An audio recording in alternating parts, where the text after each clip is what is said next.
Microphone check. 1 2 1 2. 4 5 6. Is this thing on? Can y'all hear me out there in the interwebs? Can. Hold on. Somebody can hear me. Somebody out there. All right, let's see how much they like me when I ask about the homework. All right. No, you didn't. I just knew you would be the one. All right. So, continuation from last week's theme. All right, rules that will be used for all the lessons. Please keep your mic muted, except when asking or answering a question. How am I supposed to read that? If you keep moving the board. Use the mic to speak. Hold on. There's a feature on Zoom in the meeting room that is used to raise your hand if you have a question or statement. Also here in the assembly, if you have a question or statement, raise your hand and speak into the mic for everyone to hear. All questions, answers, and statements must be on the day's topic. You can only answer one time per question or statement. You have 60 seconds to ask or answer a question. If you pass your 60-second window, Caleb will mute your mic. For those that are in the room, you also have 60 seconds to ask or answer a question. There are mics, a couple of them, that will be passed around that are to be used to ask or answer those questions. All statements in the room must be limited to 20 seconds. The microphones need to be used to share with others that may not be able to hear you online. These rules are due to time and the recordings of the lessons. These are live teachings. We must give the morae enough time to complete the lesson. This will be mixed with discussions to help build one another up. Please do not abuse the time. And this warner or disclaimer, I want to take the time to explain that this lesson and the lessons thereafter are not based on any one individual, whether in this assembly locally or abroad. The lessons were not developed by myself alone. Yes, the Father has something, if not all, to do with them. If the lessons hit certain points that you feel or believe have something to do with you, all praise to the Father. Take that knowledge and apply the solution to your life. Take everything personal, but do not take offense and miss the message that is being given to help solidify your salvation. All right, so recap from last week, because this is a continuation. So last week we used the story of Samson as a way to illustrate how we can sometimes get complacent with our understanding or perspective of the word. Not that we feel that we know it all when it comes to the whole book, but definitely with some stories that we have read about in the past, right? We can become complacent with our knowledge and understanding of a certain verse, character, or story, and miss out on everything that could be gleaned from it.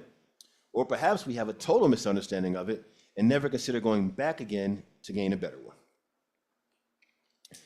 The story of Samson gave us examples of a wise woman, how to recognize the messenger that's truly sent from the Father, what happens when we act presumptuously, customs for marriage, and even more. But his entire life is almost always broken down to his relationship with Delilah, as if he dealt with no other woman other than her, as if he never even had a wife before her. By rereading his entire story from before his birth all the way up until his death, we saw that there were quite a few things to learn from him besides just the Delilah story, right? Maury, you remember what you learned about Delilah? I always remember. Show of hands. Please don't shut up. Who remembers the homework assignment that I gave last week? I didn't ask who did it. This question is only who remembers what it was. Microphone, please. And we were supposed to find the story inside of the scriptures and come up with, I think you said 3 things. Mm-hmm. Yeah. All right, anybody want to add to that? All right, Yahuka said, what were you going to say?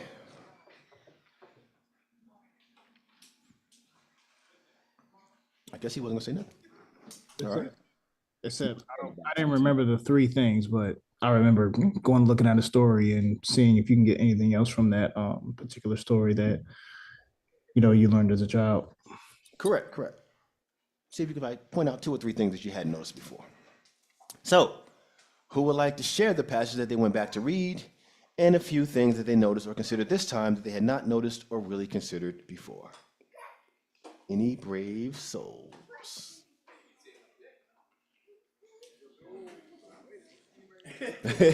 I know Yahuka said that. Brave.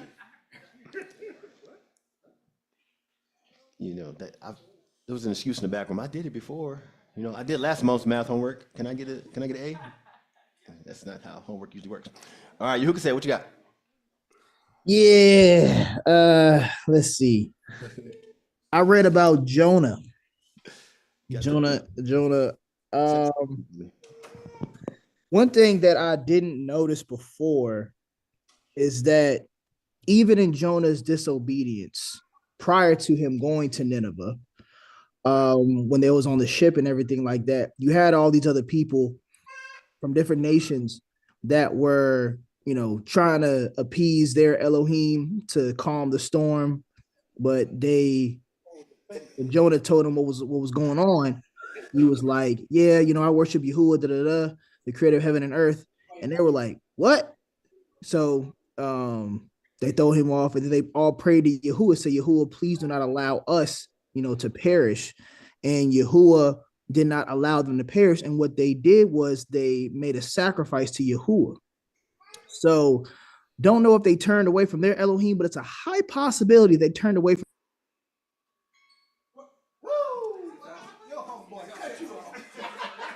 Tell him to keep going. Tell him to keep going. Keep going. That was just Caleb just messing with me. Oh no, I want to abide by the rules. So I appreciate it, Caleb, because you were being diligent. Yeah. So for that part, about I do believe that he doesn't tell us, but those other people did end up worshiping Yahuwah. Whether they continue with that, it's another story. But in that event, they sacrificed to Yahuwah. And yeah, you don't want to be a Jonah. Jonah was very what's the word I want to use? He was worrisome. He was worrisome. You don't want to be a Jonah because because Jonah was upset because people changed. People turned away from their wickedness. And Jonah didn't like that. And when Yahuwah gave him sent him the tree, I mean the plant and everything like that, that's another thing. When things happen to us, we sometimes tend to be thankful for that thing. And when it goes away, we get sad based upon that. But we don't consider that is Yahuwah is the one that gave it to us, and Yahuwah is the one that took it away. Because it said that Jonah was sad that the tree, well, that the plant, went away. And Yahuwah was just like, why are you sad for this thing that you didn't cultivate? You didn't take care of it. You ain't do nothing for it. But you sad about this, but you can't be happy when over 100,000 people changed their lives. So I was like, yeah. So yeah, you don't want to be like Jonah. Don't be like Jonah. Even though Yahuwah can get the esteem in it, you want to be obedient and Yahuwah get the esteem because it doesn't say Jonah repented for what he did either. So I'm just saying. But that's what I got from it. All right, so if you had to bullet point that, how would you do that? Get it right there. Don't be a Jonah. That's it. Give me one reason why not to be a Jonah. I'm only saying that because sometimes we have people that will watch the lessons but aren't able to listen to it. I feel you. So I want to give them something they can see on the screen if they're scrolling. You don't want to be a Jonah because you do not want to be salty when other people are getting certain things and receiving mercy for certain things. You want to be happy that the Father is showing mercy concerning certain people, or that the Father is esteeming certain people. Don't get jealous. Don't be upset. Give Yahuwah the praise. And also, when Yahuwah allows something to happen, whether good or evil, praise Yahuwah for it. Don't focus on the situation. What Jonah did, he focused on the plant rather than thanking Yahuwah first foremost for the plant, and going off from there. Don't be like a Jonah, be like a Job. Because Job was thankful for the good and the evil. But there we go. Gotcha.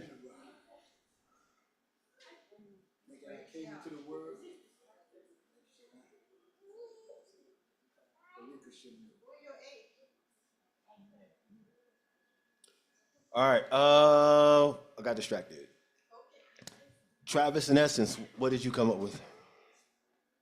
Well, I'm not sure who just spoke, but he kind of touched on something that we were reading through, and I was reading over. Well, we read the scripture, or we were reading the scripture a lot this past week. So we come across a couple stories and noticed things in them. But one of them was Job, and reading Job and his story. And one of the things that I guess I paid attention to this time is when Job, when he tore his clothing off. I didn't understand it like growing up, and even recently in my life, I didn't understand it. I took it as he was mad, but now when I read it this time, going through it, I looked at it as Job was, he was praising, and it was almost a gesture of him cutting his hair and him ripping his clothes off was almost a gesture of, if the Most High sees it fit to take everything from me, then I'm going to help him. He can have the hair on my head, he can have the clothes on my back, and he dropped down and he started praising the Most High. So to build off of what the Aki was just talking about, he took the time to praise everything that was going on around him, no matter what. He took the time to praise Yahuwah no matter what was going on around him. And then the other lesson that I think this is correct, I'm not sure, but his family was covered by him. I don't think that his kids really followed the Most High like they were supposed to, because he always went to go pray for them because they was partying and whatnot. So I took that as a lesson as well, to pray for other people. And I thank the people who might be praying for you, because you don't know who's covered you throughout your life to keep you safe due to their prayers. So I'll land with that. So yeah. Anybody else have anything they want to add? Go ahead. First, I want to Actually, raise. why don't you just write it on the board? I want to raise my hand. Yes. Okay. I can talk faster than I can write. So can I. Okay. All right. So for Job. Talk first, then write.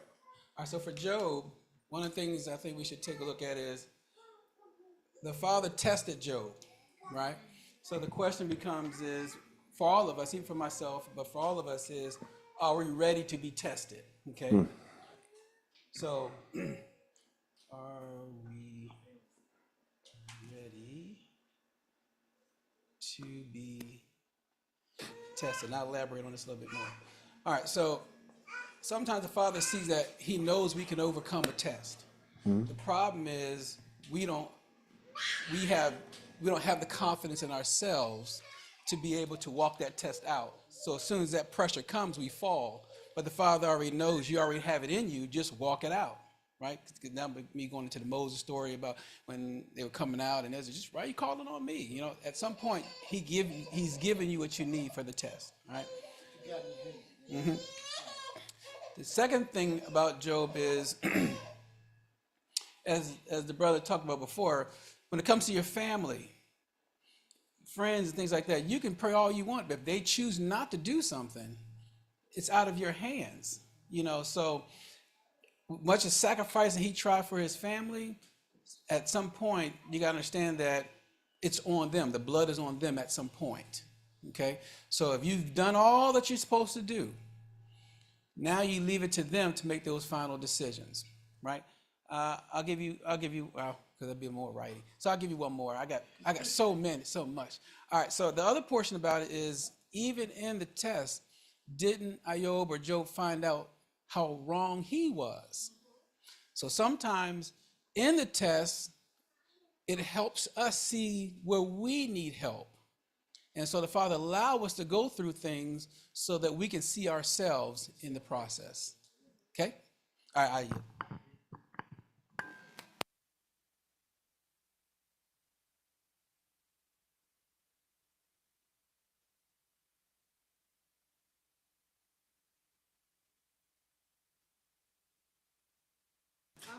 We got one more in the room.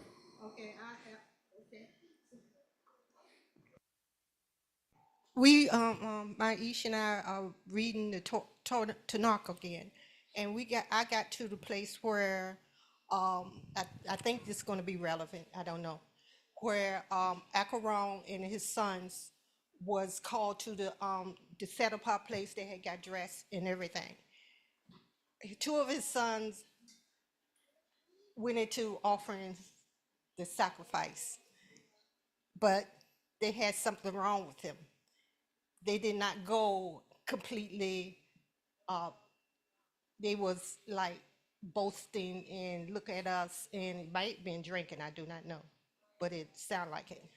And when the father came down and strike him, Moshe, it was at the time where they had supposed to take the food that the father had given them to eat, and they let it burn up, and Moshe was very rough with his brother, and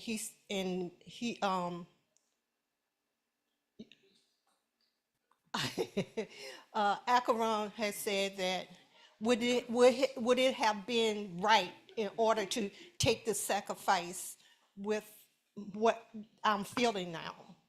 And so Moshe kind of thought about it. So he said, "You did right."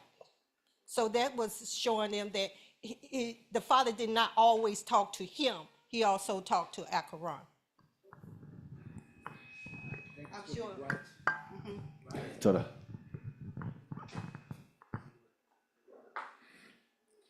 All right, does anybody else have anything that they did for their homework the other week? Erase that for me, please, while you're there. Can you erase it while you're there? So we can move to the next slide. Toda, Key. I'm sorry, you had a question? No, I just wondered what that last word was. We'll figure it out. The last word up there was right. Toda. Yeah, it will allow you to go past a certain point, so I go to need it.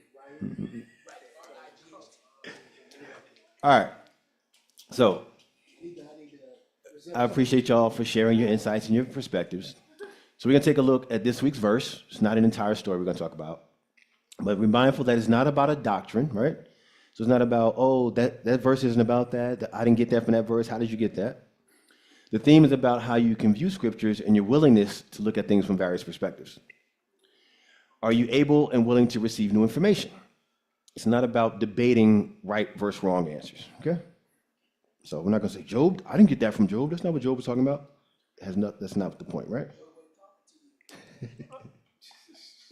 All right, so today's verse is Proverbs 13, and we're only going to look at verse 22. A good man leaves an inheritance to his children's children, but the sinner's wealth is laid up for the righteous. And so I had asked a question during the chat, and Kanan's going to recall what his answer was. So when you first see that verse, what comes to mind? Inheritance to the children's children. 13:22. Kanan, what came to your mind first when you saw that verse?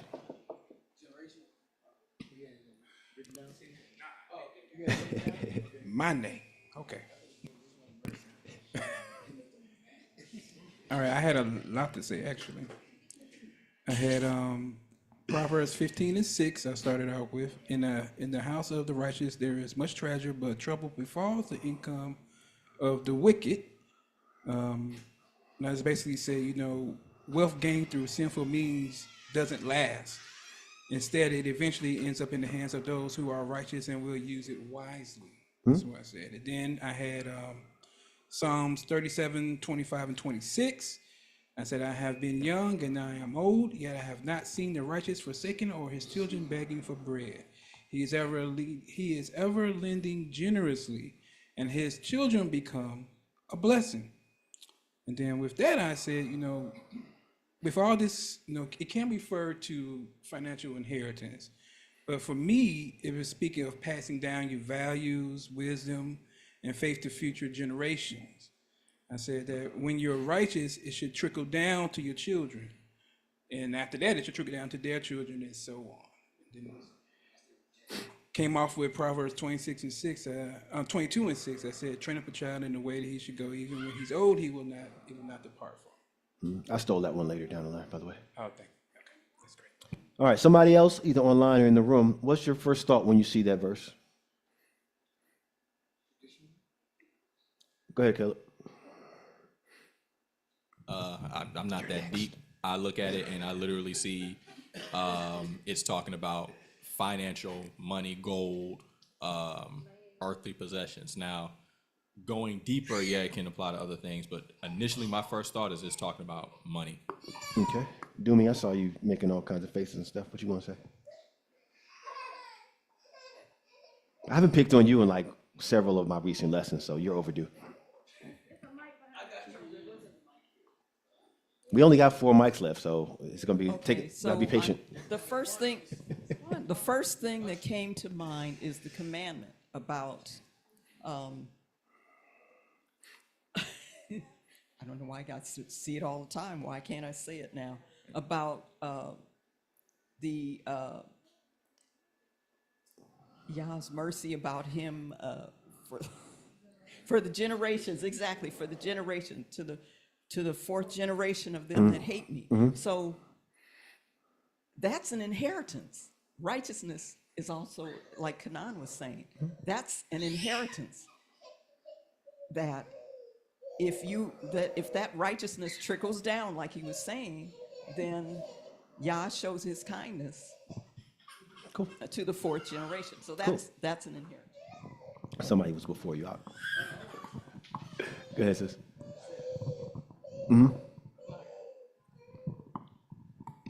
So all good answers so far. So, unlike Caleb, I do overthink. So let me tell you how I'm overthinking right now. So when I think of like the inheritance and the wealth portion, wisdom is also considered, that can be an inheritance, and we can have a wealth of wisdom. So the wisdom can be from the Father's word, and the wisdom can also, like the sinner's wealth laid up for the righteous. So all wisdom comes from Yahuwah, and he rains down on the just as well as the unjust. So he could give wisdom to the unrighteous person in certain areas and certain things, and those who are righteous, their children can inherit that wisdom that they have laid up. So, and I yield.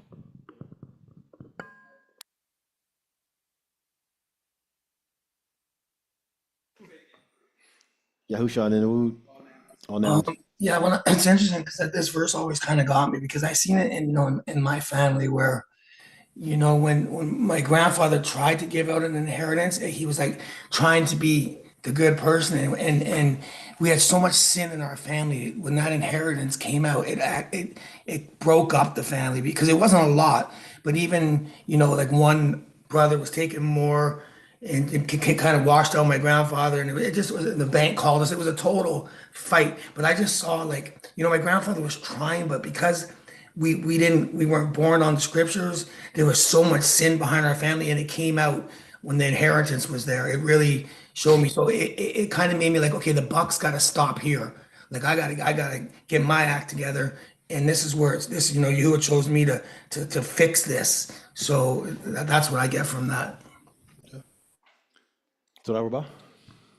All right, so I would say also that the good or the righteous man leaves this inheritance for his children's children. But the other part is it says, but the sinner's wealth is laid up for the righteous. So sometimes that the Father's blessing the sinner's wealth to help later on down the line for that generation to inherit their wealth. All right. All 12 answers, all slightly different from each other though, right? But again, it's not about my answer was right, with the way he said it was wrong. It's not about that, right? But there's various different perspectives that we can take, and that, oh man, when he said that, I hadn't thought about that before. When she said that, I hadn't thought about that before, right? So we're gonna move forward from there. So I'll tell my story. So when I first saw this verse as a teenager, my focus, or the focus that the person that taught us me, focused on the amount of the inheritance. You got to leave a bigger one for your children's children. It's going to be this huge amount. And the focus, when I first understood it, was about the amount of the inheritance. The inheritance was so large that it would last all the way to the grandchildren. Also note that my original introduction to this verse ignored the last part. It was only focusing on the inheritance to the children's children, not about the sinner's wealth. All right? And there's some that had the opposite, right? So, but again, in my 40s, as I began to ponder what inheritance I would leave, I began to look at it from a different perspective. So first we're going to do is look at what an inheritance is. I would call on Rabbi Google, but he couldn't bless us with his presence. So inheritance, money or objects that someone gives you when you die. Inheritance from, the large inheritance from his aunt meant that he could buy his own boat. You can come into your inheritance, such as at 21, she came into her inheritance, or that's when it was given to her. It's also a physical or mental characteristic inherited from your parents, or the process by which it happens, or like a generic inheritance. A particular gene is responsible for the inheritance of eye color. And I stole this from Cambridge Online. All right.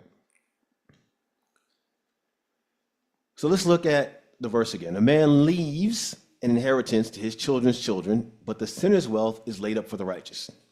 So here we see that a good or a tov or functional man leaves the inheritance when you die, right? Inheritances typically come, somebody leaves this place. He goes, but the inheritance stays. But the verse says that the inheritance goes to the grandson and not the son. And I said, well, why is that, right? So now I got curious about that. So I started to ponder the execution of the exchange instead of the amount of the exchange. How does this process happen, right? And I came upon a few verses and then thought about a present day application. So I was looking at Psalms 92, 13 to 14. It said, those who are planted in the house of Yahuwah flourish in the courts of our Elohim. They still bear fruit in old age. They are fresh and green. And then Psalm 71, 6 and 9 says, upon you I have leaned from my birth. You took me out of my mother's womb. My praise is continually of you. I have become as a wonder to many, but you are my strong refuge. My mouth is filled with your praise, your splendor all the day. Do not cast me off in the time of old age, when my strength fails me. Do not forsake me. Why might his strength have failed him? Because of his age. The two thoughts are tied together. All right, so focus on his age here. Eob, look at that. He came up again. 5, 21 to 27. He's the man of the day. When the tongue scourges, you are shielded, and you have no fear when destruction comes. At destruction and starvation, you laugh, and you have no fear of the beasts of the earth. For your covenant is with the stones of the field, and the beasts of the field shall be at peace with you. And you shall know that your tent is in peace, and shall visit your tent and not sin. And you shall know that your seed are many, and your offspring like the grass of the earth, and you shall come to the burial site in ripe old age, like the stacking of grain in its season. Look, this we have searched out, it is so. Hear it and know for yourself. All right, so what pattern do we see developing here? The shared theme among those three verses. I don't do trick questions, and I underlined it. Somebody say it into a microphone so the answer counts.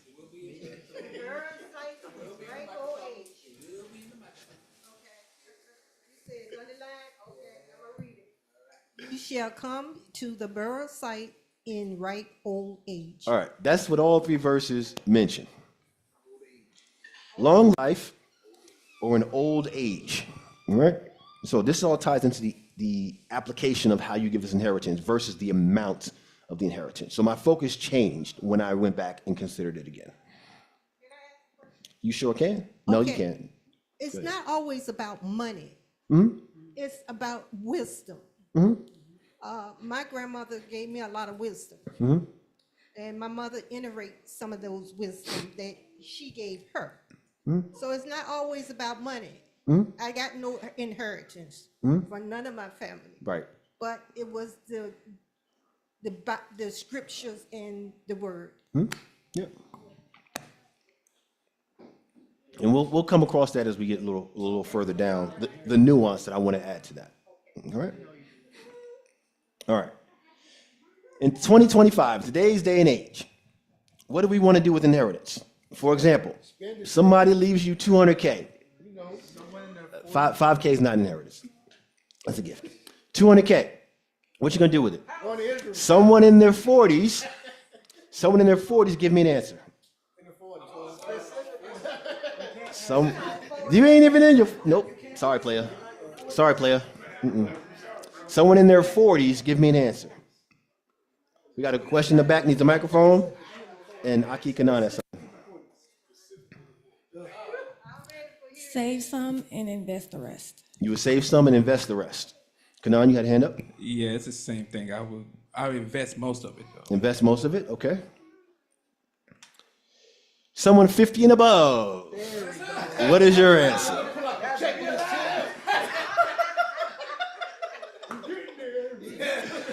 All right, y'all all laughing, but ain't nobody answering the question. Somebody 50 and above, answer the question for me.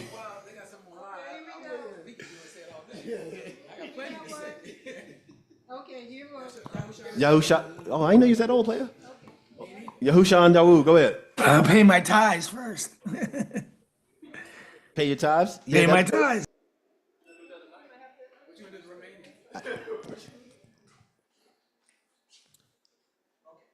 All right, we had one in the room before you. Somebody put their hand up on the side.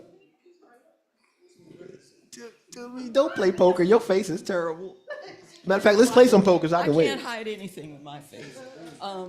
So what, at this point, what I will do is the thing is to make sure that it's protected and that I will choose someone to leave it to. That's what I want to do with it. So, Aki. I'll just spend it now. So what I would do realistically is take this money and see how I can help others, how to utilize it for the Father's work, for his kingdom, and help prepare for what's to come. So I would really use it in a way that I want the Father to guide the money and where it needs to be. Do you want to add something? Okay.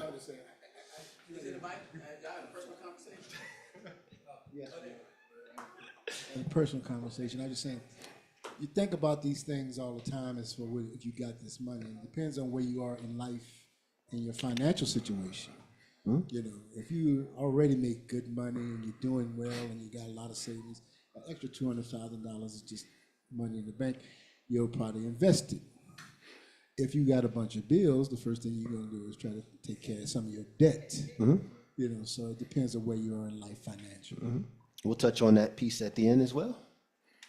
All right, somebody in their 20s. What you gonna do with your 200K? It could be some online. Y'all spend way too much time on that cell phone to not know what you about to do with $200,000. Okay, so the first thing that I would do would be pay off some student loans. I have to do that. Use some of that money to buy a car, right? And invest the rest. Okay. Just save the rest for whenever I need it. All right. I should have started with them. Should have started with the 20-year-olds. They would have told the truth. I would do the same, but I don't know about the investing part. Honestly, I would pay off my student loans, get a car, but I would also probably go on a little shopping spree. I don't know. Thank you. I appreciate your honesty, sis. I really do. All right. So, the 30s are right in that middle. They could be a little 20-ish, they could be a little 40-ish. They right in that sweet spot, all right? They can go either way. Exactly. All right? If you want to volunteer, you can raise your hand. I'll be glad to call on you. I'm not going to ask the 30-year-olds, but I got a hand in the back from a 32-year-old now? 31. Not yet. Okay. So 10% I put in a savings account for Yah till he gives me some instruction what to do with that. I would probably take about 10-15%. I would put it in some type of like high yield savings account or something like that. I would invest about 30-35%. I would probably put most of it into my business. I might take like 800 and just spend it on some other stuff, and pay 800 and pay off some other, just buy some other stuff, and I'll probably pay a good amount on my car. All right. So before we move on, I do want to take the time to notice, and we'll talk about it a little later. Everyone 40 and up, they weren't trying to purchase something for themselves. Everything they were going to do with it was about somebody else. The younger you are, you have more want, and in most cases, more need of it for yourself. All right, Bereshit 25:7-17. These are all the years of Abraham's life which he lived. 175 years. Remember that. Good food, right? And Abraham breathed his last and died in a good old age, aged and satisfied, and was gathered to his people. And his sons Yitzchak and Ishmael buried him in the cave of Machpelah, which is before Mamre in the field of Ephron, son of Zahor the Hittite, the field which Abraham purchased from the sons of Heth. There Abraham was buried with Sarai his wife, and it came to be after the death of Abraham that Elohim blessed his son Yitzchak. And Yitzchak dwelled at Beor Lahai Roi, and this is the genealogy of Ishmael, Abraham's son, whom Hagar the Mitzrayim, Sarai's female servant, bore to Abraham. These were the names of the sons of Ishmael by their names according to the generation. The firstborn of Ishmael, Nebaioth, then Kedar, and Adbeel, and Mibsam, and Mishma, and Dumah, and Masah, Hadar, and Tamah, Yator, Naphish, and Kedemah. I might have said like 3 of those right. These were the sons of Ishmael, and these were their names by their towns and their settlements, 12 chiefs according to their tribes. And these were the years of the life of Ishmael. He lived a short life, right? No, 137. And he breathed his last and was gathered to his people. So we're noticing that theme is continuing, right? Old age. Genesis 21, 1 through 5. And Yahuwah visited Sarai as he had said, and Yahuwah did to Sarai as he had promised. Sarai conceived and bore Abraham a son in his old age, at that time which Elohim had spoken to him. And Abraham called the name of his son who was born to him, whom Sarai bore him, Yitzchak. And Abraham circumcised his son Yitzchak when he was 8 days old, as Elohim had commanded him. And Abraham was 100 years old when his son Yitzchak was born to him. All right? Genesis 25, 22 to 26. The children struggled together within her. And she said, if it is thus, why is this happening to me? So she went to inquire of Yahuwah, and Yahuwah said to her, 2 nations are in your womb, and 2 peoples from within you shall be divided. The one shall be stronger than the other, the older shall serve the younger. And when her days to give birth were completed, behold, there were twins in her womb. The first came out red, all his body hairy like cloak, so they called his name Esau. And afterward his brother came out with his hand holding Esau's heel, so his name was called Jacob. Yitzchak was 60 years old when he bore them. All right? So how old does that make Abraham? Oh, 160? Thank you. Good job. All right? So he had a grandchild. He saw his grandchild's birth at 160. And the days of Yitzchak were 180 years old. So Yitzchak breathed his last and died and was gathered to his people, aged and satisfied of days. And his sons Esau and Jacob buried him. So the people that we've noticed so far would be people that we notice are righteous people, correct? And they are rewarded with long life and age. Is that something that we also should be aspiring to? Maybe not 180, but we're looking for a long life based on our righteousness, right? Okay.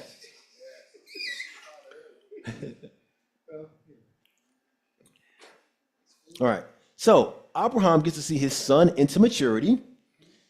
He lives to his youngest, lived to 75 years, almost his midlife. That's why I gave you his age. So he's almost halfway through.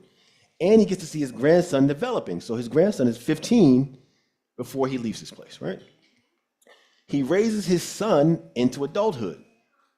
So what does the son need to inherit financially or materialistically? Does he already have land in his home? At that age? He probably already has those things already, right?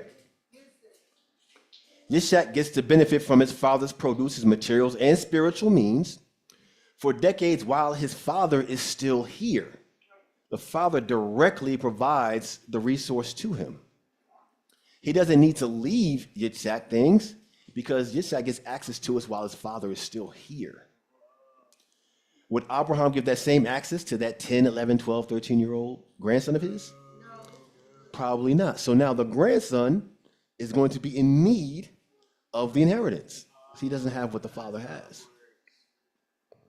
He's scratching his head over there. All right, so you teach your children in life, like you mentioned your grandmother, right?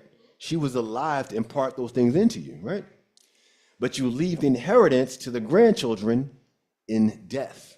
That doesn't mean that you forsake the son, but you wouldn't focus the inheritance on them because you had a better job of actually imparting to them while you're alive. Remember, the focus of the inheritance is what you leave when you depart. So I said, oh, that would make sense as to why the inheritance piece would go to the children's children and not the child.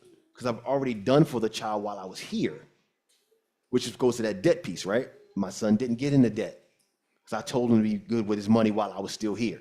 I saw him messing up, and I hit him with that rod and got him back on track before he can go too far off the wrong path. So now I don't have to rescue him for $200,000 worth of debt because I didn't let him get in $200,000 of debt because I was able to guide him while I was still here.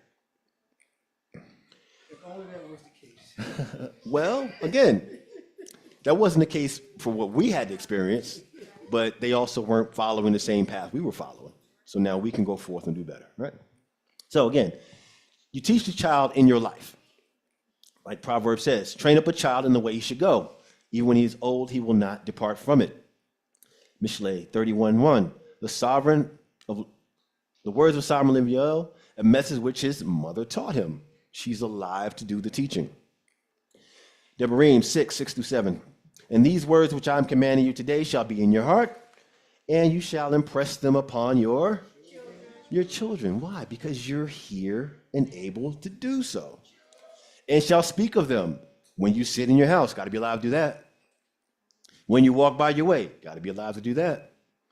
And when you lie down, well, when you rise up, you got to be alive for that part, right? So again, you teach in life, inheritance is for the death. So I'll use myself as an example in today's time. So in 10 years, all of my children will be adults, even the little one back there. I'll be in my 50s when that happens. If I were to gain a financial windfall, because like you said, I don't have an inheritance, but let's just say I still can come up on that 200 grand, right? I've always wanted a Ferrari. But I ain't gonna be almost 60 years old driving no Ferrari. I'm just not gonna do it. Yes, I can still buy that Ferrari, right? But am I gonna really use it like I would have 40 years ago, right? All right. But I'm not gonna be 60 years old driving a Ferrari if my college students can be up debt free. I can get them to buy a home, or I can help them start a college fund for their kids, or that I can pay a dowry for a bride, or I can pay for a wedding, right? Because at this point in my life, at 50, I've had the chance to live my life. My responsibility is to make sure that I set the next group up. Like when you notice all those 40-year-old answers, those 50-year-old answers, they really weren't focused on themselves. A 50-year-old person that's investing, they're not trying to say, I'm investing so that I can cash out in 20 years. I'm investing so that I can leave something, right? They're not thinking about themselves. And again, so if I set them up for life, they can set things to the side so that they can do the same for their grandchildren, and the process can repeat itself. All right, so for those of us 44 and up, and I had to ask certain people their age so I can make sure they were included in this calculation. Oh, okay. So for those of us 44 and up, I would hope that our focus would be on generations after us and not on ourselves. So we aspire to achieve things, right? But hopefully it's not for our own benefit, but for future generations. We do what we're supposed to do so that we can live long enough to raise our children into maturity. The key word being maturity, not just simply adulthood, right? I lived long enough to see my kid turn 18, and then I checked out of here. The goal is to get them through the maturation process. That's why I focus so much on the age part, right? Because the plan only works if you can see that ripe old age. So we do what we're supposed to do so we can live long enough to raise our children into maturity, not just adulthood, so that when we leave, they're well established and secured. Now the grandbabies have college funds or seed money to start their businesses, right? We should guide our children so that they don't need large sums of cash to get out of that debt, like you mentioned earlier, right? So they aren't trying to get established when they're 35 to 40 years old. That shouldn't be when you're starting your process at 40 years old. You may need some help along the way because you made some mistakes and ups and downs, but you shouldn't be just starting out at 40. Go ahead, Akeem. Go ahead, Ima. And I'm seeing all of this Mhm. with him. And you have to also realize that my son is 52 years old. He Mhm. already reestablished. Mhm. My grandchildren, Right. because they spend everything that you're going to give them. Mhm. And it's not feasible to leave them because I'm sorry, but I'm gonna tell the truth. They was never in my life. I try to establish something with them. Mhm. Mothers, mm-mm. So my inheritance that I'm gonna straight focus on. Simeon is my great great. Exactly. Mhm. So I'm going to leave him some inheritance because he's the only one I have in contact with. Mhm. He's the only one that called me, Mhm. and I love him. So yes, I will. Yeah, but you're still following the plan because you're setting up the future generation, and it wouldn't be smart if you know that they're going to squander whatever you give them to make them the benefactor. So, Yeah, and it's not a, this is just generalized. right, right. Yeah. Yeah. Right, right. Yeah. Oh, yeah, I'm with you. I'm saying that I see, sis. if everything was right, it'll go a certain way. But if it's not, then you curve it to still staying within Scripture, but still be good to go. Me too. Ain't nobody leaving me no money. We got a comment in the back though. I want to say that, depending on your faith, sometime in life you might start out late. And if you do, like we're talking about, age, and like I said, everything is about faith. Sometimes Father will have you go through life, your 20s and 30s, and have you shuffling, but will show up when we least expect it. So for me, my mom would say, well, all your friends already got this and that. I'm like, well, I'm not worried about that. I'm worried about the here and now, and I know the potential. I know his miraculous things that he can give us. But again, it's not for everybody. Everybody won't get that, but this is the time to plan. I'm going to give to my congregation. I'm going to do this for me. These are my goals. I have a 10-year plan. So you have to go harder in your 40s, but it's all through faith. If I'm making sense. Yeah, yeah. And again, but you just had your ups and downs, right? You're not starting at your 40s. You started earlier, had some downs and some ups along the way, but you got, that doesn't mean that everybody's gonna have everything in place. I ain't got everything in place, Well, right? Who does? Hold on. Yeah, it's not on yet. There you go. You good? No, so for me, I lived a lot of life. I had a lot of experiences. I experienced things many haven't, but I had a praying grandmother, as they say, and I knew by 40, I was gonna go, super hard, but I think I went to school late. That's what my struggle was, but yeah. Yeah, I got you. We tracking.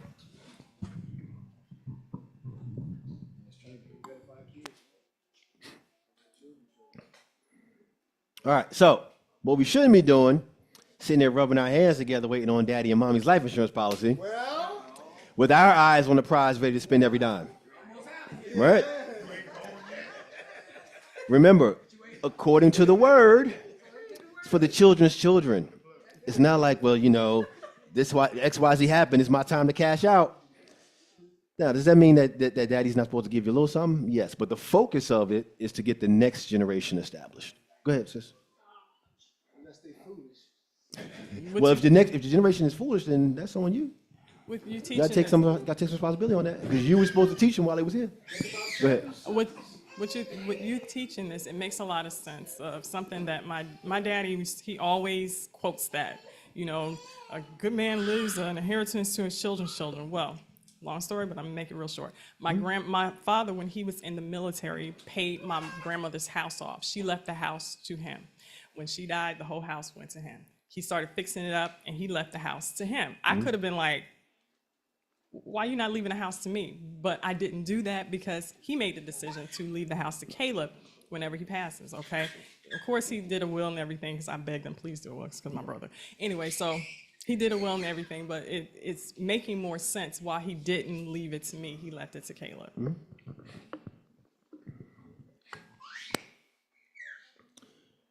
All right, 2 Samuel 9, 3-7. The sovereign said, is there still not someone of the house of Shaul, so that I show him the loving commitment of Elohim? And Seba the sovereign, there is still a son of Jehonathan lame in his feet. So the sovereign said to him, where is he? And Seba said to the sovereign, see, he is in the house of Machir, son of Amiel, in Lo Debar. And sovereign Dawu sent and brought him to the house of Machir, son of Amiel, from Lo Debar. And I knew I was going to do that. Mephibosheth, son of Jehonathan, I'm going to call him Mebi, son of Shaul, came to Dawood and fell on his face and did obeisance. And Dawood said, Mebi? And he answered, here is your servant. Dawood then said to him, do not fear, for I shall certainly show you love and commitment because of Jehonathan your father, and shall return you to the land of Shaul, your grandfather, and let you eat bread at my table continually. Right? So again, you have to leave something for future generations, not just the one right behind you. And the sovereign called and said to him, I have given to your master's son all that belonged to Shaul and to all his house, and you and your sons and your servants shall work the land for him, and you shall bring in its yield, and your master's son shall have food to eat. But Mephibosheth, your master's son, eat bread at my table always. And he had 15 sons and 20 servants. And Seba said to the sovereign, according to all that my master, the sovereign, has commanded his servant, so your servant does. As for him, said the sovereign, he shall eat at my table as one of the sons of the sovereign. And he had a young son whose name was Micah. And all who dwelt in the house of Seba were servants of Mephibosheth. I can't get the chef if I get the Mobi's, whatever. He was dwelling in Jerusalem, for he ate continually at the sovereign's table, and he was lame in both feet. All right, so again, his grandfather was able to leave him something. All right. So, just a disclaimer, I think I mentioned it throughout, but again, today's lesson is not a referendum on inheritances. Don't get caught up on just that, although I think we gleaned something from it. Don't get caught up on just that. Again, it's about how we perceive things initially versus how we can see things when we take a different perspective. Or what we thought we knew or once we thought was best application may not always be the only way to view a subject. Again, the theme is not about right or wrong, but an open mind to receive new insights. Take the information in and perceive it. Don't just reject it right off because it's new or different from what you believe. As I stated last week, there are lessons coming up in the next few months that will challenge what we thought we knew by bringing another perspective, and some that will reveal that we were wrong all along about what we thought and believed. Today was just another exercise of being able to look at things with a different lens, being willing to add on to what we believed prior, not in the sense of who was right and who was wrong, but more so that we are open to learn and to add to what we know.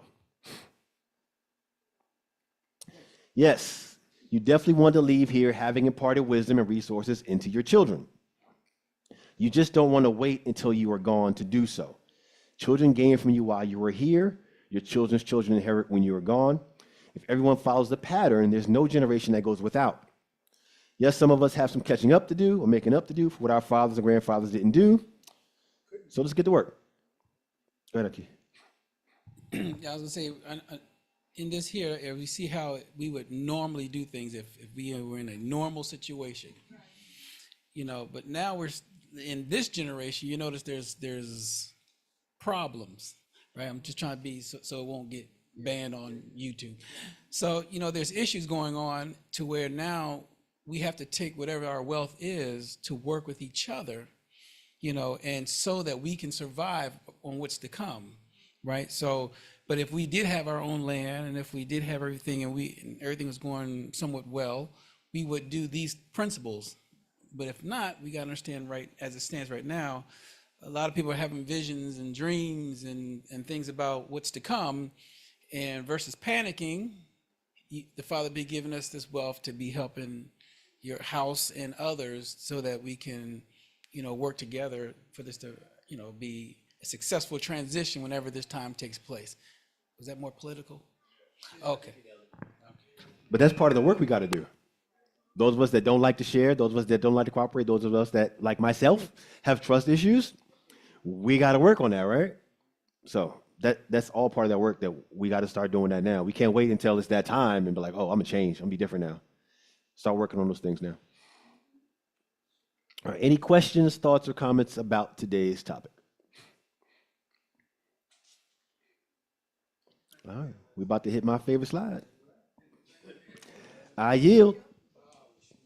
And we will not be having the class after this one.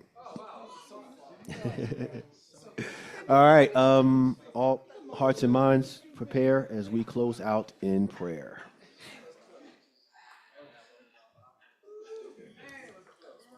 Yeah.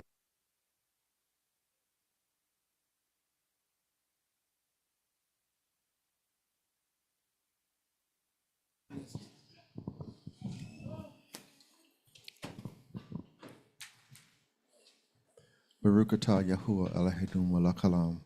Father, we thank you for the word that was given. We ask, Father, that you continue to bless the Morey that gave the lesson and bless his own whole house. We ask, Father, that you bless all the Moreys that are here and all their homes and everyone in them. We ask, Father, that you bless all the congregations, Father, and those online. We ask, Father, that your Ruach be in their homes. We ask, Father, that you help them to walk what they have learned today. And we ask, Father, in the name of Yahushua Mashiach, that they will share it with others who need to hear the word. We look up to you, which our help comes from. And we thank you, Father, for the blessings. We ask, Father, that you bless the food that we're about to receive. Bless the hands to prepare the meal. And bless the funds that paid for the meal. We ask, Father, in the name of Yahushua Mashiach, that you bless our going and bless our coming. And we lift you up on high in the name of Yahushua Mashiach. Amen.